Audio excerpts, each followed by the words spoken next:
This is Morgan Hazelwood, back again with more writing tips and writerly musings. Today, I'm here to talk to you about when writing, small changes can fix big issues. So, have you ever gotten feedback from someone you really respected saying that they hated your work? I mean, they liked the idea, but they think you should have done it in a completely different way. No? Just me? Yeah. Well, recently I submitted a couple of short stories to different markets, and after a pair of quick rejections, I figured I needed another set of eyes on them, and I sent them out to a couple friends.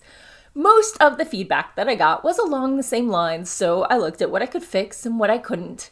But for that reader who hated the story, we sat down and talked about what they did and didn't like in the story. Which is weird for me. I usually just get email comments, and that way I can process without having to look them in the face or respond in a way that doesn't say, "Oh my god, you're crushing my soul." Not that you are. I love constructive feedback. Please keep sharing it with me. So anyway, I sat down with the reader who hated the way I presented the story, but loved the ending, so yay. And we decided that the real issue they had was with the setup.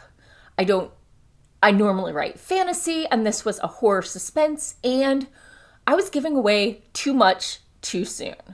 So that was entirely in line with other feedback I'd gotten, but it was more precise about which parts were working and which parts really needed to be changed to get the effect they thought would be more beneficial for my story. And I couldn't argue with them. So I sat on that for a week, maybe 2 weeks. I pouted, I usually do. I thought, and I considered if these were even changes I wanted to make. But for once, my knee-jerk reaction wasn't, "They just don't get my story." It was more of a, "I don't wanna," mixed with, "How do I do that?" while making sure the ending is still properly supported, i.e. doesn't seem to come out of nowhere.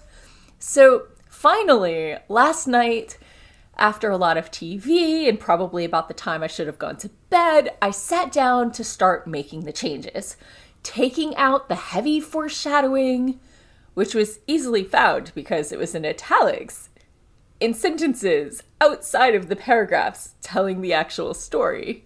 And I replaced those instances with more subtle hints about what lay ahead. 15 minutes later, I was done. Now, I still need to do a redo to make sure that the updates are smooth. I still need a second set of eyes, maybe fresh ones to make sure the ending wasn't too abrupt. Maybe my naysayer to make sure I fixed what they thought were the issues. But this huge change that seemed like a massive structural issue, with a few short line changes, I fixed it. So I wanted to share with you the takeaways. Remember, when setting something up in your world, be it foreshadowing, backstory, world building, or more, oftentimes less is more. You only need enough to spark the imagination and flesh out the world for the readers, not enough to slow the story. So, have you ever been intimidated by a suggested change that you agreed probably needed to happen in your work? Were you ever surprised at how little you needed to change your story to make a completely different impression on your reader? If so, let me know in the comments below. I love hearing that I'm not the only one going through this. And that's all for today. Thanks for listening. If you enjoyed this episode, hit that subscribe button and share it with all your friends. It goes a long way towards helping people find me. And I'll be back again next Monday with more writing tips and writerly musings. Bye-bye.